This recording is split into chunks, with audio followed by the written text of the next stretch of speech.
If you want to change the world, start off by making your bed. If you make your bed every morning, you will have accomplished the first task of the day. It will give you a small sense of pride, and it will encourage you to do another task, and another, and another. And by the end of the day, that one task completed will have turned into many tasks completed.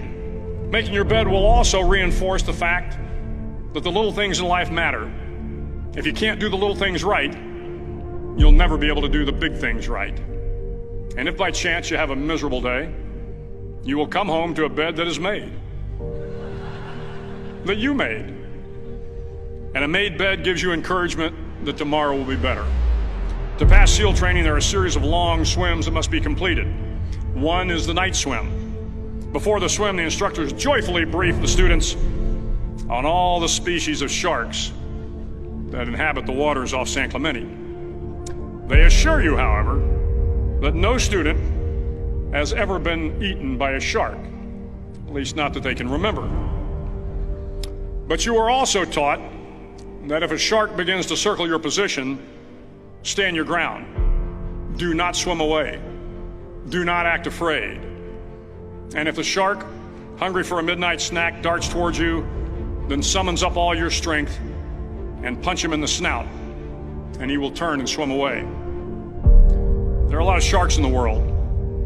If you hope to complete the swim, you will have to deal with them. So if you want to change the world, don't back down from the sharks.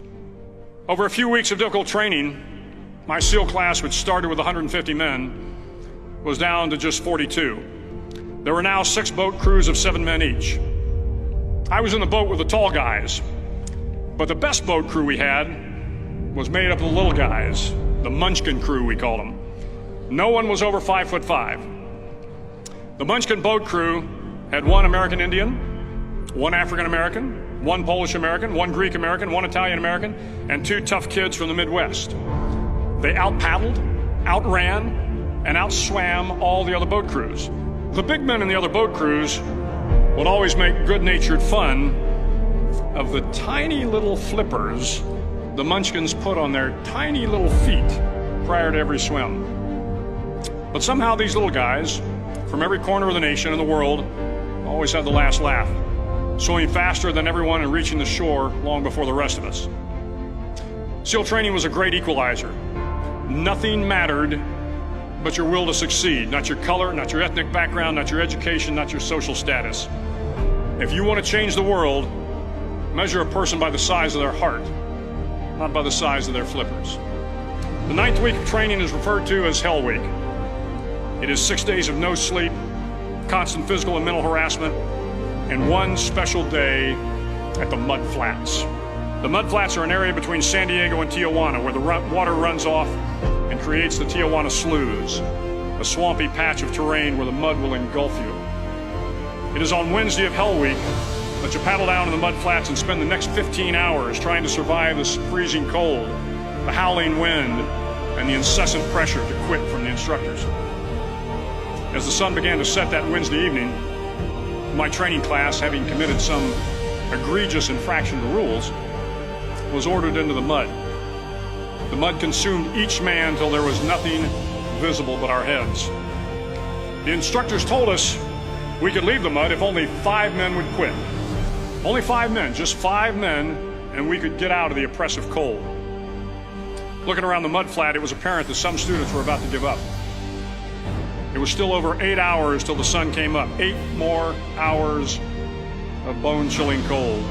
The chattering teeth and the shivering moans of the trainees were so loud, it was hard to hear anything. And then one voice began to echo through the night. One voice raised in song. The song was terribly out of tune, but sung with great enthusiasm. One voice became 2, and 2 became 3, and before long, everyone in the class was singing. The instructors threatened us with more time in the mud if we kept up the singing, but the singing persisted, and somehow the mud seemed a little warmer, and the wind a little tamer, and the dawn not so far away. If I have learned anything in my time traveling the world, it is the power of hope, the power of one person, a Washington, a Lincoln, King, Mandela, and even a young girl from Pakistan, Malala. One person can change the world by giving people hope. So if you want to change the world, start each day with a task completed. Find someone to help you through life. Respect everyone. Know that life is not fair and that you will fail often.